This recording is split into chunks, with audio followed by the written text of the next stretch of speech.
38 cows. That is what one woman sold in a single Tuesday afternoon at the Carroll County stockyard, and by Friday the whole county had already decided what it meant. It meant she was finished. It meant the Hale place. 240 acres her husband had fenced post by post over 22 years before a tractor rolled on him in a ditch he'd driven 1,000 times, was finally going under the way half the county had been quietly predicting since the day he died. Nobody laughed out loud at the stockyard that afternoon. The laughing started 3 days later, when a flatbed truck backed up to her empty barn and unloaded 142 rabbits instead of replacement cattle. And by the following Sunday, half of Carroll County had heard the story at the feed store, the diner counter, or the church parking lot, wherever two ranchers could stand close enough to shake their heads at each other in private. A woman who had just sold her entire herd was now keeping rabbits in a barn built to hold beef cattle. It was the kind of detail men repeated at the bar for a free laugh, the kind of thing that got a little worse with every retelling, until people stopped calling it the Hale place at all and just called it the Bunny Ranch, like the joke had always been the name. 5 years later, in August of 1994, nobody standing inside the agricultural pavilion at the Carroll County Fairgrounds was calling it that. By then, the woman they had laughed at for half a decade had a refrigerated truck waiting outside her gate that didn't belong to anyone local, contracts in a folder under her arm that most of the men in that room had never seen the inside of. And the man who had personally arranged to dump those rabbits on her as a joke was the one standing in front of a packed county commissioner's hearing, trying to explain himself to people who had once laughed along with him. What happened in the 5 years between that stockyard afternoon and that fairgrounds morning? How a barn full of rabbits ended up outproducing every cattle operation within 40 miles, including the largest one in the county, the one owned by the man who'd given them to her as an insult, was a story that almost nobody in Carroll believed even after they had watched the whole thing happen in front of them. The pavilion that August morning was packed tighter than anyone could remember it being for anything short of the 4-H beef judging, and it wasn't the prize hogs or the funnel cake drawing the crowd. It was the promise of a public reckoning, and Carroll County had never once in its history been able to resist one of those. Folding chairs scraped against plywood flooring. A woman in the back row fanned herself with a fair program and told her neighbor she would not have missed this for anything, not after 5 years of opinions about that rabbit barn. At the front table sat a man who had run the biggest cattle operation in the county for 3 decades and had never once had to explain himself to a room full of his neighbors. And for the first time in longer than anyone present could remember, he looked like a man who wanted to be anywhere else on earth. Across the aisle from him sat a woman in a plain collared shirt with dirt still worked into the creases of her knuckles, a folder closed on the table in front of her, saying nothing at all, because she had learned a long time ago that with the right paperwork in hand, she didn't need to say much of anything. Nobody in that pavilion could have told you, with any real confidence, what rabbit manure had to do with soil chemistry, or why a doe capable of 6 litters a year mattered more in the long run than a cow that produced 1 calf, or how a foreclosure document signed 5 years earlier in that very county was about to matter more than anything said out loud at that hearing. They would learn all of it before lunch. But none of that had happened yet, not on the cold, wind-scoured afternoon 5 years earlier, when 38 cows walked up a loading ramp and 142 rabbits got carried into an empty barn as a joke nobody expected to outlast the summer. To understand how a widow with an empty cattle barn and a debt she could not pay turned the laughingstock of Carroll County into the most profitable piece of ground in it, you have to go back to where the trouble actually started. It did not start with the rabbits at all. It started with a dead husband, and a man who had spent 30 years making absolutely certain that nobody in Carroll County forgot whose county it really was. Carroll County sat in the kind of flat, wind-scoured high plains country where the horizon never moved and, for most of the 20th century, neither did who was in charge of it. The Pruitts had been running cattle on Carroll soil since the 1920s, and by the time Hollis Pruitt took the operation over from his father in 1971, Pruitt Cattle Company had grown to just under 6,400 acres, more than 20 times the size of the average working ranch in the county. Hollis did not just run the largest herd in Carroll. He owned the only stockyard within an 80-mile radius, the single auction point through which nearly every head of livestock in 3 counties eventually had to pass if a rancher wanted cash money instead of a truck full of cattle nobody local could afford to buy outright. He sat on the loan committee of Carroll County Trust, the only bank for 60 miles that wrote agricultural paper, and for 11 years running, he had chaired the livestock board of the Carroll County Fair, the small but locally sacred body that decided which operations got recognized from a microphone every August and which did not. People in Carroll had a saying about Hollis Pruitt, usually delivered with a half-laugh that never quite reached the eyes. You didn't do business in this county. You did business with Hollis, one way or another, whether you meant to or not. Loretta Hale had grown up 2 sections over from Pruitt land and married into 240 acres of considerably more modest ground when she married Frank Hale in 1968. Frank had never had money and never pretended otherwise. He built the Hale operation the slow way, a few head at a time, fence post by fence post, until the herd topped out somewhere around 40 animals, never big enough to threaten anybody in the county, just big enough to keep a family fed and a small mortgage paid down a little further every season. Loretta worked that ranch alongside him for 18 years, doing every job a hired hand would have done if the operation could have afforded one.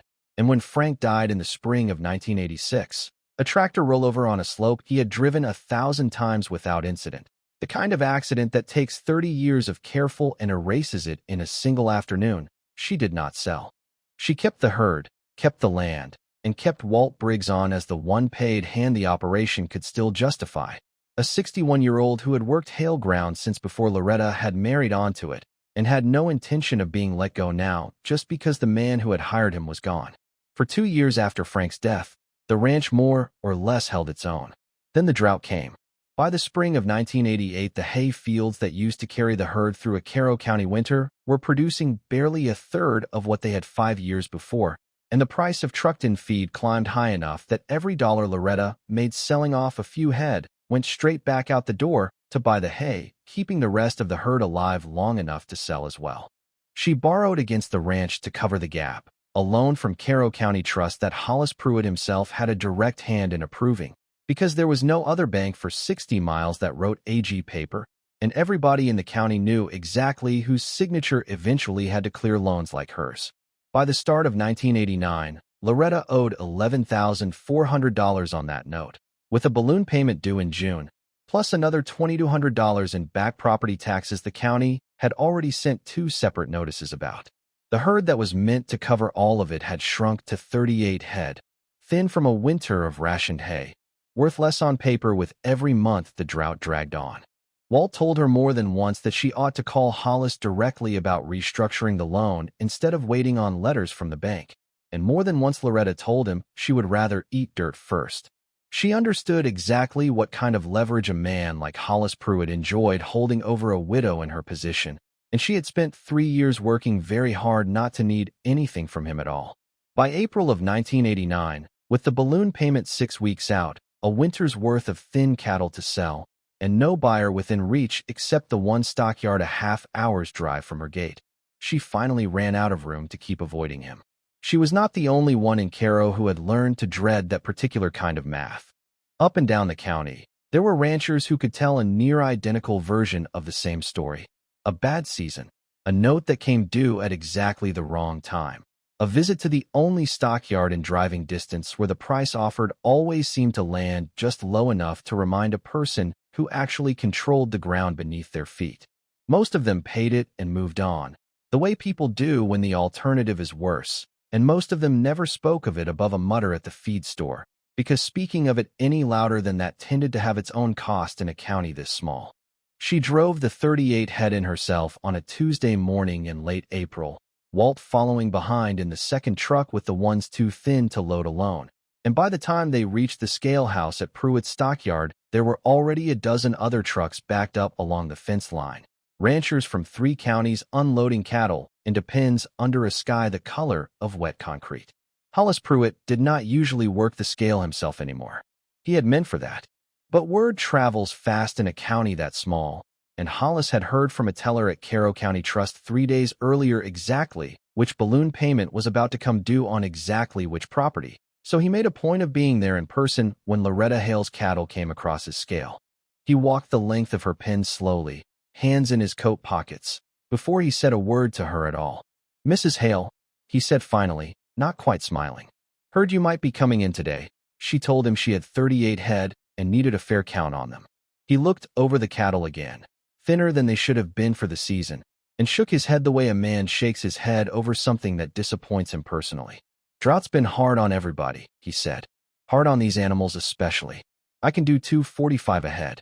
Market's soft right now, and frankly these are softer than the market. $245 a head against cattle that would have brought closer to 650 in a normal season was not a fair count by any measure, and both of them knew it. Loretta did the math standing right there in the mud. $9,310 for an entire herd that, fattened up in a better year, would have been worth nearly $25,000, and said as much, quietly, without raising her voice, because raising her voice had never once gotten her anything in this county that staying quiet hadn't gotten her better. Hollis spread his hands like a man with no choices left to offer her, even though everyone within earshot understood he had plenty. I'm feeling generous today, if you want to know the truth, he said. Most buyers wouldn't touch stock this thin at all. She had 6 weeks until the balloon payment, no other stockyard inside a half-day's drive, and a hired hand standing behind her who hadn't taken a full paycheck in 2 months so the ranch could make payroll on the feed bill. She took the $245. The men loading her cattle onto Pruitt's holding trucks were not gentle about it, and a couple of the ranchers waiting their turn at the next pin over laughed at something one of them said, low enough that Loretta couldn't make out the words, only the tone, which she had heard plenty of times before and didn't need translated. What happened next happened fast enough that nobody quite agreed afterward on whose idea it had actually been. Hollis mentioned, almost as an afterthought, that his bank had foreclosed on Old Man Bell's place out past the county line the week before. Ernest Bell, who had bred rabbits for meat and fiber on a few acres for going on 20 years, and finally lost the whole operation over a loan no bigger than the one Loretta herself was drowning in. Hollis had the animals as collateral and no use whatsoever for 142 rabbits. Destroying them outright would have cost money and looked bad, even by his standards. Dumping them was free. You've got an empty barn now, he said, loud enough this time for the men nearby to hear and laugh along with him before he'd even finished the sentence. Might as well put something in it. Consider it a neighborly gesture. Something soft for a soft year. The laughter spread down the fence line faster than Loretta could think of a single word to say back to it. By Thursday, a flatbed truck was backing up to her barn, and the cages came off it one after another. Wire hutches stacked crooked, big white-furred meat rabbits packed in next to a handful of long-haired Angoras that had clearly been somebody's pride before the bank took them, the whole lot of them confused and skittish from 2 days on a truck. Ernest Bell rode along to help unload them. An old man who looked smaller than Loretta remembered him, and as the last cage came down, he said something to her quietly that nobody else caught. Something about how the bank's interest rate had put him under, not the rabbits, and how she shouldn't let anybody convince her the animals themselves were the worthless part of what had happened to him. She didn't fully understand what he meant by it. Not yet. Walt Briggs stood in the barn doorway the next morning with his hat still on and looked at 142 rabbits the way a man looks at a flooded field he has no way of draining. I didn't sign on 30 years ago to shovel rabbit pellets, Loretta, he told her, and he meant it as a real threat. The first time in 9 years working for her that he had come close to quitting outright. He had broken horses and doctored sick calves and buried 2 of Frank's best bulls without complaint, but a barn full of what most ranchers in Cairo considered a child's pet or, at best, a stew ingredient, struck him as a genuine indignity, the kind that made a man's whole working life look smaller in the retelling. Loretta didn't argue with him. She told him he could quit if he wanted to, that she wouldn't think less of him for it. And then she went out and started cleaning hutches herself before he'd finished his coffee, which was usually enough to settle the matter between them without further conversation. Walt stayed, grumbling, because he had buried Frank's father on this land and felt some obligation to the dirt itself if not to the rabbits living on top of it. The rest of the county was less restrained about their opinions. At the feed store in town, the clerk asked Loretta with a perfectly straight face whether she needed rabbit feed or cattle feed that week, just to watch how she would answer, and word of her answer, clipped, polite, not a single extra word offered, made its way around the county almost as fast as the original joke had. At the diner on Main Street, a table of women who had known Loretta since before she married Frank speculated openly, within earshot of her own sister-in-law. about how long it would take the bank to finally take the whole property, rabbits and all, and whether anyone would even want to buy a ranch with that kind of reputation attached to it.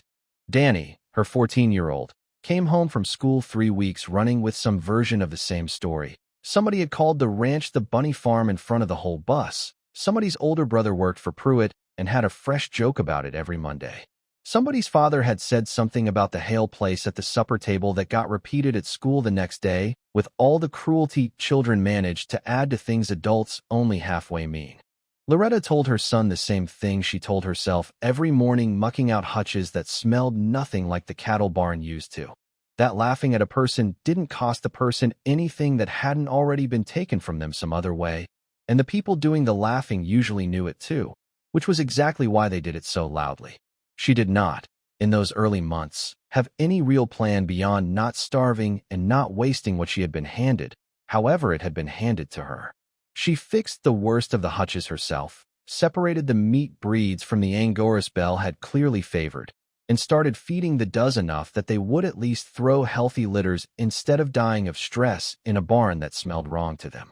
She told herself it was simple practicality: free protein on the table some weeks, free manure for a garden that needed all the help it could get in a drought, and an excuse not to have to look at an empty barn every morning and think about the cattle that used to be in it. Walt kept threatening, mildly, to quit every few weeks, and kept not quitting, mostly because by midsummer the rabbit numbers had nearly doubled on their own, the way rabbit numbers tend to do when nobody is paying close enough attention, and somebody had to manage that many animals whether anyone in the county thought it was dignified work or not. By the end of that first summer, the manure alone had piled up behind the barn in a heap nobody quite knew what to do with, dense and dry, and smelling almost nothing like the cattle manure she remembered, and rather than haul it off the property the way she had hauled off cattle waste for 18 years, Loretta started spreading it straight onto the worst, most drought-cracked corner of her hay field out of simple stubbornness, because it was free and the field needed something and she had nothing else to give it. She didn't expect much from it. She had bigger things to worry about that summer than a back corner of hay ground, namely the bank note still sitting at $11,400 and a herd that no longer existed to pay it down. She made the June balloon payment with what the cattle sale had brought plus nearly everything left in the family's savings, which left almost nothing in reserve heading into another dry winter, and she told Walt, and she told Danny, more than once, that the rabbits were a stopgap, not a plan, something to get them through one bad year until she figured out what came next. Neither of them believed she had figured out a single thing yet. Neither had she. The woman who would eventually change everything walked onto the Hale place almost by accident, in October of that same year, doing a job that had nothing officially to do with rabbits at all. Dr. Mara Lindqvist worked soil and livestock extension for the State Agricultural Service, and her actual assignment that fall was running drought relief eligibility surveys on every ranch in Caro County that had applied for assistance, which Loretta had, mostly out of desperation and without much hope anything would come of it. Lindqvist's job was to walk the fields, take soil samples, and file a report. She was not expecting to find anything more interesting than the usual drought damage Caro ranchers had been living with for 2 years running. She found the manure pile behind the barn instead and stopped walking. "How long have you been putting this straight on the field?" she asked, crouching down to look at a corner of hay ground that, against every expectation in a drought year, was noticeably greener than the rest of the property. Loretta told her since early summer, whenever the pile got too big to ignore, no aging, no composting, straight off the hutches and onto the dirt. Lindqvist looked at her for a long moment like she was checking whether Loretta understood what she had just described. "You're not supposed to be able to do that," she said. "Fresh cattle manure, fresh chicken manure. Either one would have burned this ground down to nothing applied raw like that. Rabbit manure doesn't work that way. It's what we call cold manure. It doesn't need to break down before it goes into the soil, which means every bit of nitrogen and phosphorus and potassium in it is available to the plant almost immediately instead of half of it cooking off in a compost pile somewhere first." She took soil samples on the spot, 2 from the treated corner and 2 from an untreated section 30 yards away, and asked permission to come back in the spring to test again once the numbers had time to settle. When she returned in April with the results, she drove straight to the barn instead of the house, found Loretta knee-deep in a hutch cleanout, and asked her, flatly, whether she was sitting down, because she did not think Loretta understood yet what she was sitting on. The organic matter in the treated section had jumped from just over 1% to nearly 2.5% in a single season. Numbers Lindqvist said she normally expected to take 3 to 5 years of careful composting to achieve, and that was from a herd of rabbits Loretta had been managing, by her own admission, almost entirely by accident. Lindqvist didn't stop at soil. She had done the math on the rabbits themselves on the drive over, she admitted, because the manure had bothered her enough that she couldn't let the rest of it alone.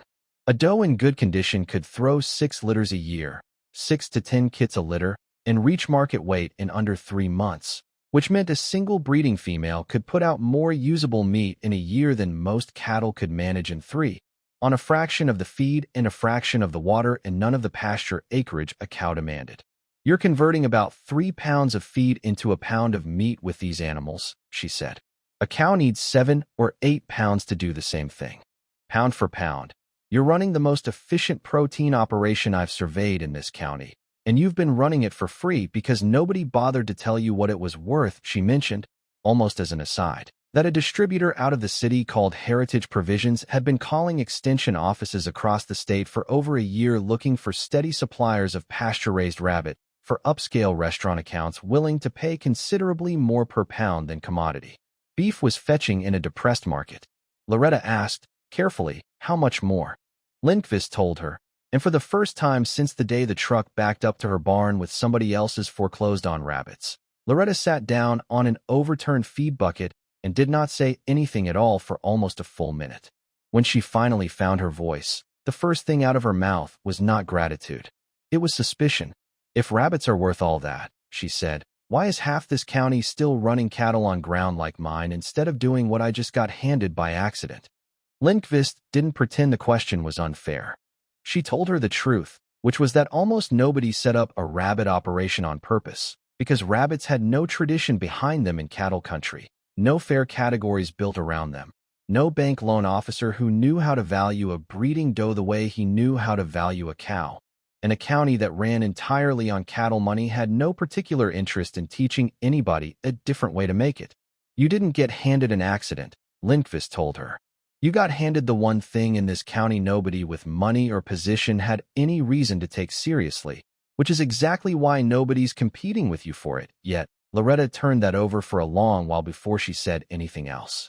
What it came down to, once she stripped away the soil chemistry and the feed conversion math, was simple enough that she almost laughed at how long it had taken her to hear it out loud.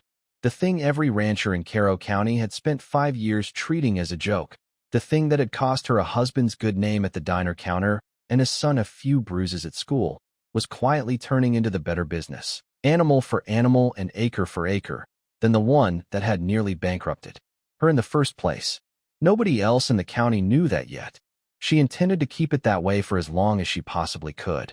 She did not tell a single soul in Caro County what Mara Lindqvist had told her, not the feed store clerk, not the diner crowd, not even most of her own family, because the last thing she needed was for word to travel back to Hollis Pruitt before she had anything in place to protect with it.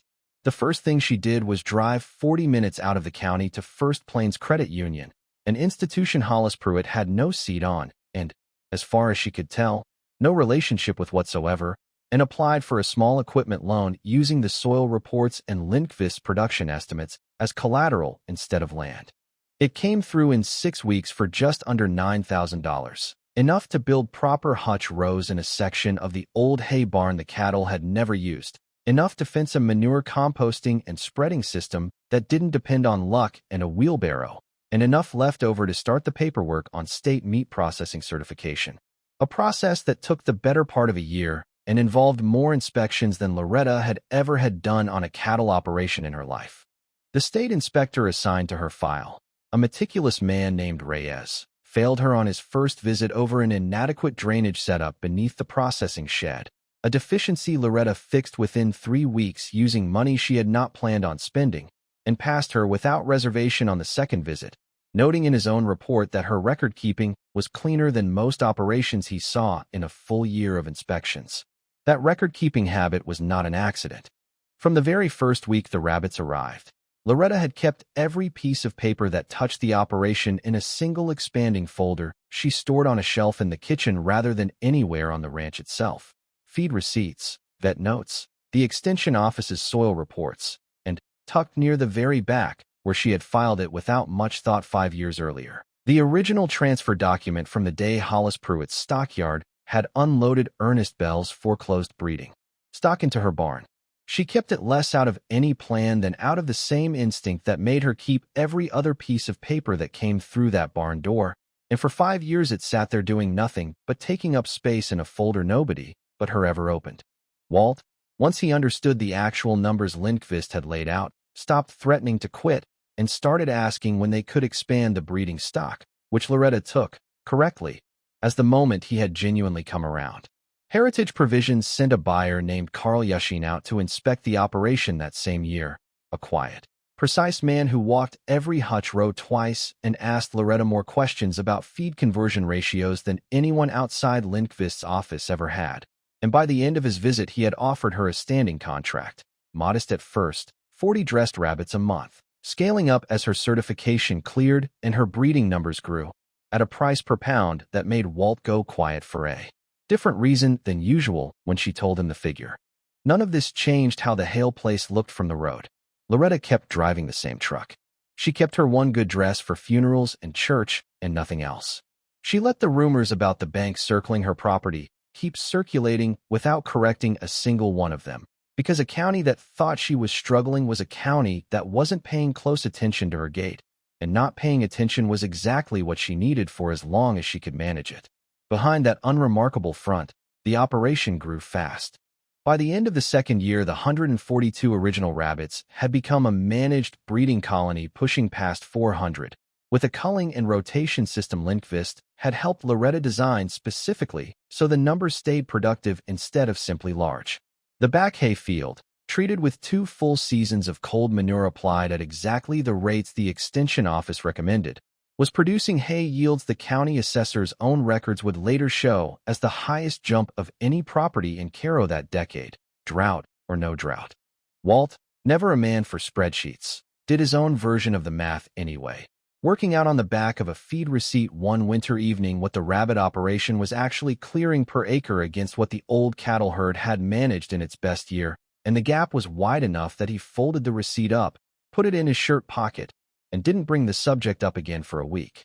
The way a man does when he needs time to get used to being wrong about something for 30 years. Danny, 16 by then, and considerably less embarrassed than he had been at 14 now that there was actual money attached to the joke his classmates used to make, started spending afternoons in the barn learning the breeding records well enough that Loretta let him keep them himself by his junior year, and somewhere in that stretch of quiet, unwatched growth, the operation that had started as a humiliating consolation prize for a debt nobody could pay had become, on paper, more profitable per acre than anything Loretta or Frank had ever managed to coax out of cattle in 22 years of trying. It took Hollis Pruitt almost 3 years to notice anything was different at the Hale place, mostly because he had spent those 3 years assuming there was nothing to notice. What finally caught his attention, in the early spring of 1992, was a refrigerated truck with city plates pulling out of Loretta's gate at 5 in the morning, spotted by one of his own hands driving fence on the road that ran past her property. Hollis asked around the way he always asked around in a county where he sat on the bank board and owned the stockyard, expecting to find out within a day or two exactly what kind of trouble she had gotten herself into, since refrigerated trucks at that hour usually meant trouble of some kind. He found nothing. Her loan was not with Caro County Trust anymore, had not been in years, and nobody at First Plains Credit Union owed Hollis Pruitt a single favor or a single piece of information. The stockyard records showed she had not sold or bought a head of livestock through him since the original cattle sale. For a man who had built 30 years of influence on always knowing exactly which way money was moving in his county, not knowing was its own kind of insult, and Hollis did not sit well with insults he could not immediately answer. He sent a man out to make her a friendly offer on the land itself that summer. Full market value, he said, more than fair, framed as a neighborly courtesy before the bank, and his telling, eventually had to come take it anyway. Loretta declined without offering a single word of explanation, which bothered Hollis considerably more than a counteroffer would have. More than one of his own hands mentioned, carefully and only when asked directly, that Hollis had taken to driving the county road past her gate himself some mornings instead of sending somebody else, slowing down at the fence line for no stated reason, before continuing on to wherever he claimed he had actually been headed, the kind of behavior that got noticed in a county where everybody knew everybody else's truck. By 1993, frustrated and increasingly convinced something was happening on that property he was not being told about, he turned to the one lever still entirely in his control, the Caro County Fair Livestock Board, which he had chaired for over a decade, and through it, a seat at the table when the county commissioners drafted livestock and zoning ordinances.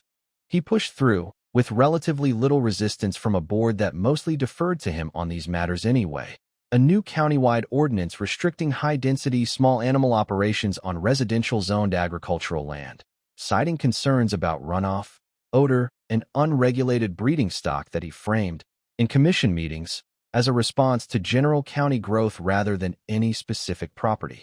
Hollis drafted much of the ordinance's actual language himself before it ever reached the board for a vote, narrowing the definition of a high-density small animal operation carefully enough that, by Caro County's own zoning office records, the Hale Place was one of only 2 properties in the entire county the new rule could plausibly apply to. He arranged, through 2 ranchers, Curtis Pell and Roy Dietrich, for a pair of formal nuisance complaints to be filed against the Hale operation specifically, alleging unpermitted breeding stock, possible health code violations, and runoff into a shared drainage easement. Pell owed Caro County Trust enough on a recent equipment loan that he could not afford to have the bank suddenly take a harder look at his file, a fact Hollis reminded him of without ever quite phrasing it as a threat. Dietrich's reasons were smaller and older, a grudge going back to a property line dispute with Frank Hale a decade before that had never fully healed, and Hollis only had to mention the complaint once before Dietrich agreed to sign, without asking what evidence, if any, actually backed it up. He timed the public hearing on those complaints, deliberately, for Fair Week of 1994, when the county commissioners traditionally held their open session at the fairgrounds pavilion in front of whatever crowd the fair itself happened to be drawing that year, a venue that guaranteed maximum attendance, and he assumed maximum public embarrassment for a woman he still privately considered a charity case who had somehow gotten above herself. What Hollis did not know, because nobody had told him and he had not thought to ask, was that the chain of ownership paperwork establishing exactly how those breeding rabbits had come into Loretta Hale's possession in the first place had his own signature on it, filed 5 years earlier in the same county records office his complaints were about to be heard in. He had signed that paperwork the same week he sent the truck to her barn, treating both gestures as the same small joke at her expense, and had not given either one a second thought since, the way a man rarely does when he is certain he holds every advantage worth holding. The pavilion was packed past its folding chair capacity by the time County Commissioner Dale Whitfield called the session to order that August morning, people standing along the back wall and spilling out the open doors into the fairground heat, drawn less by county business in general than by the specific promise of watching Hollis Pruitt finally answer for something. Whitfield, an old friend of Hollis's going back to high school, had every reason to expect this would be a formality, a quick reading of the nuisance complaints, a brief response, a ruling that fell more or less where Hollis wanted it to fall, the way most things in front of this commission had fallen for years. Hollis stood and read the complaints himself. Unpermitted high-density rabbit breeding, unverified provenance of breeding stock, runoff concerns into the shared drainage easement along the property line. He used the word feral twice, and the word unregulated 3 times, and let the implication sit that whatever was happening behind Loretta Hale's barn doors had grown out of control with nobody watching it, the kind of language designed to make 5 years of careful, documented work sound like an accident nobody had bothered to license. When Whitfield asked if Mrs. Hale wished to respond, Loretta stood, opened the folder she had carried into that pavilion without a word to anyone, and asked the commission's permission to call 2 witnesses, which Whitfield, a little surprised, granted. Dr. Mara Lindqvist took the floor first and walked the room through 5 years of soil monitoring data from the Extension Office's own files, organic matter levels that had nearly quadrupled since 1989, full state certification for the processing operation issued and renewed without a single violation on record, and a direct statement, delivered in the same clipped, fact-dense register she had used the day she found Loretta's manure pile, that the operation in question was not only fully licensed but represented, in the Extension Office's own assessment, the most efficient livestock production per acre documented anywhere in the county that decade. Carl Yashin from Heritage Provisions spoke next, confirming a 5-year, fully contracted, fully invoiced commercial relationship supplying rabbit to restaurant accounts across the state, paperwork he had brought copies of for the commission's record. Then Loretta herself spoke, briefly, and laid a single document from her folder on the table in front of Whitfield, the original 1989 transfer record showing the Bell Rabbitry's breeding stock passing into her possession after Carroll County Trust foreclosed on the property, a document that had been signed, as collateral asset disposition required, by a member of the bank's loan committee at the time. The signature at the bottom was Hollis Pruitt's own. Whitfield picked the document up himself, turned it over once as though some other explanation might be printed on the back, and looked across the table at a man he had known since high school. "Hollis," he said, his voice carrying further than he probably intended in a room that quiet. "Is that your signature?" Hollis did not answer right away. He looked at the page for a long moment, then at Loretta, then back at the page, and when he finally said that it was, his voice had none of the easy authority it had carried at the start of the hearing.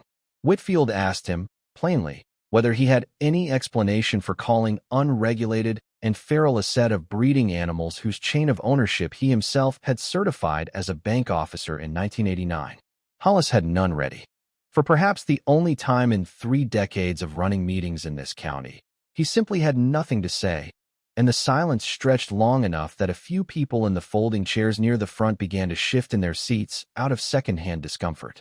There was nothing feral or unregulated about breeding stock whose provenance Hollis himself had personally certified 5 years earlier when he had arranged to dump it on her as a joke.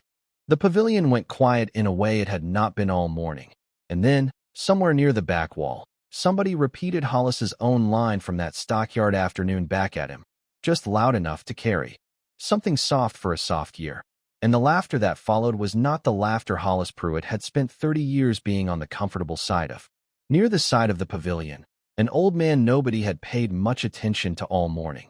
Ernest Bell, the breeder whose foreclosed rabbits had started the whole chain of events 5 years earlier, sat up a little straighter in his folding chair and said, to nobody in particular but loud enough for the people around him to hear, that those were good rabbits, and he'd always said so.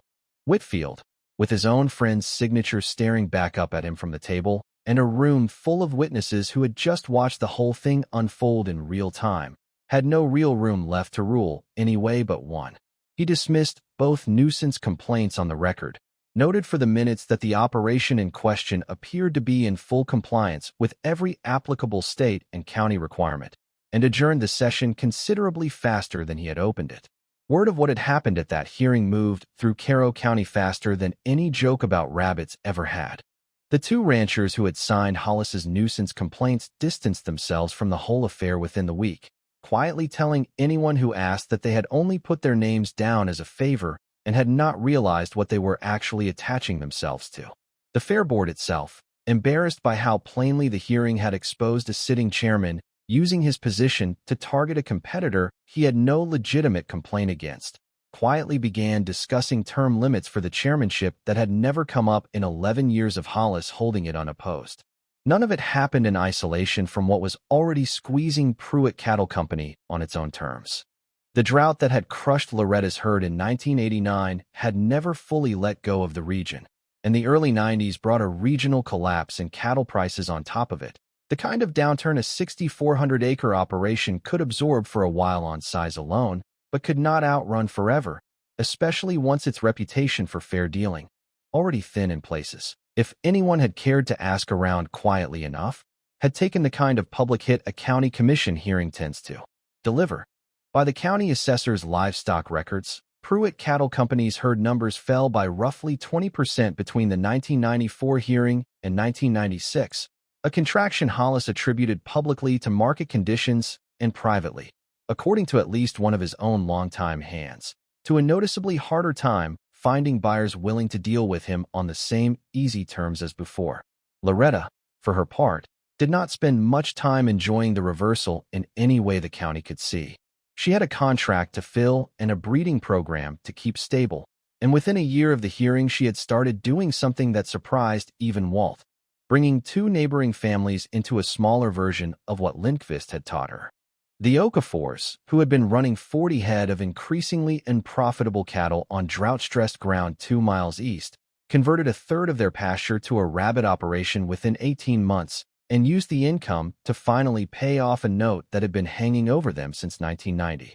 The Van Cess, an older couple who had been quietly considering selling out altogether rather than keep fighting the same drought numbers every other small operation in the county was fighting, took Loretta's offer of breeding stock and soil data instead, and by 1996 were supplying enough rabbit to a regional grocery distributor that their youngest son, who had been planning to leave Caro County for work elsewhere, decided to stay and run the operation full-time.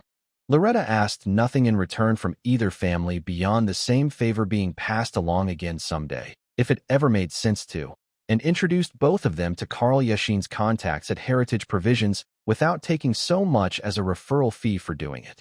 Danny, 19 by 1994 and running most of the breeding records on his own initiative by then, took over enough of the day-to-day operation that Loretta started spending real time on the soil side of the business instead, working with Lindqvist's office on a longer study of manure-treated hay yields across drought-affected ground that eventually got cited in 2 other counties' extension recommendations. Walt, the man who had once told her flatly that he had not signed on to shovel rabbit pellets, ran the Hutch expansion crew by 1995 with something close to pride, and told anyone who brought up the old joke about the bunny ranch that he would take rabbit pellets over a cattle drought any season of the year. Hollis Pruitt did not show up at the Hale place himself for nearly 2 more years after the hearing, and when he finally did, on a fall afternoon in 1996 with his own operation thinned down further than it had been in 30 years, it was to ask, without much of the old confidence left in his voice, whether Loretta might be willing to sell him some breeding does and walk one of his sons through the basics of a manure application schedule for a few acres he was thinking about converting. "I'm not asking for charity," he told her, standing in the same yard where the rabbits had first been unloaded as a joke 7 years earlier. "I'll pay whatever you're asking." Loretta looked at him for a moment before she answered.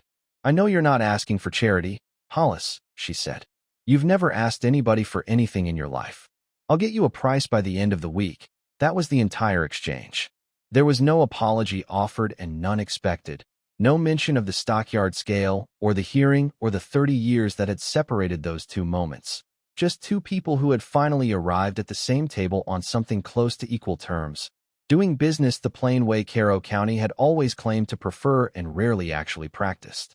She said she would, on her own terms and her own price, and did not make him stand in the yard apologizing for anything to get it. She did not need to. The numbers had already said everything that needed saying. The lesson Caro County eventually took from the whole affair, the version that got repeated at the feed store and the diner counter for years afterward in place of the old joke, was a simpler one than anybody involved had probably set out to teach. The people who laugh loudest at what they don't understand are very often the ones standing closest to losing everything to it.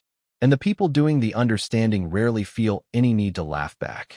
Hollis Pruitt had spent an entire afternoon in 1989 feeling generous enough to hand a struggling widow 142 animals he considered worthless, certain he was delivering an insult with no real cost to himself, and the document proving exactly how that insult had been delivered turned out to be the very thing that ended his 30 years of never having to answer to anybody in his own county. Loretta Hale never once raised her voice across those 5 years.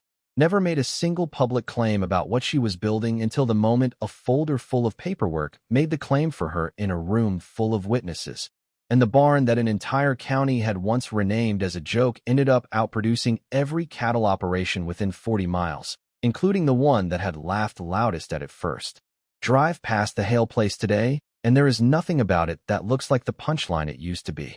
The barn that once held 38 head of cattle, then sat empty for 3 days as the whole county waited to see what would fill it, then filled up with somebody else's foreclosed-on rabbits as a joke nobody expected to last past summer, is still standing, still in use. just considerably larger than it was in 1989 and surrounded by hutch rows that did not exist back then. The hay field behind it. The same corner ground. Loretta started spreading raw manure on out of nothing but stubbornness and a refusal to waste what she had been handed. Still tests among the highest organic matter readings the extension office tracks anywhere in the county, 5 years after the study that first measured it. And the man who once stood at a stockyard scale telling a widow he was feeling generous by paying her less than half of what her herd was worth eventually drove out to that same property himself, hat in hand in every way that mattered, even if he never said the words out loud, to ask for help with the very thing he had once considered too small and too soft to take seriously. It is worth sitting with how close the whole thing came to going the other way. If Loretta Hale had quietly destroyed those rabbits the week they arrived, which would have been the easier choice by almost any measure, nobody would have blamed her for it, and nobody in Caro County would have ever known what was sitting in that barn instead. If Mara Lindqvist had not happened to walk past a manure pile doing an unrelated drought survey, the soil numbers might have sat there unnoticed for another decade. The margin between a story that ends in foreclosure and a story that ends with a county commissioner reading a dismissal into the record can be that thin, and that is exactly why it is worth paying attention to the version of this story playing out, in some smaller, quieter way, in plenty of places nobody is filming. Caro County was hardly unique in any of this. Every small town has its own version of the Hale barn, some quiet operation or quiet person written off early by people who never bothered to look closely enough to be wrong about it. And every county has its own version of Hollis Pruitt, somebody who mistook controlling the visible levers of money and reputation for actually controlling the outcome. The two rarely announced themselves in advance. Nobody walking past a barn full of rabbits in 1989 could have told you which kind of story they were watching unfold, and that uncertainty is, in the end, the whole point worth sitting with. The people doing the underestimating almost never know it in the moment, and neither, usually, do the people being underestimated. If this story landed for you, hit like before you go, because it genuinely helps these videos reach more people who need to hear them. Share it with somebody you know who has ever been counted out too early by people who should have known better. They will know exactly why you are sending it. Subscribe if you want more of these reversal stories landing in your feed, because there are plenty more like this one. And down in the comments, tell us about a time somebody underestimated you and ended up regretting it. We read every single one.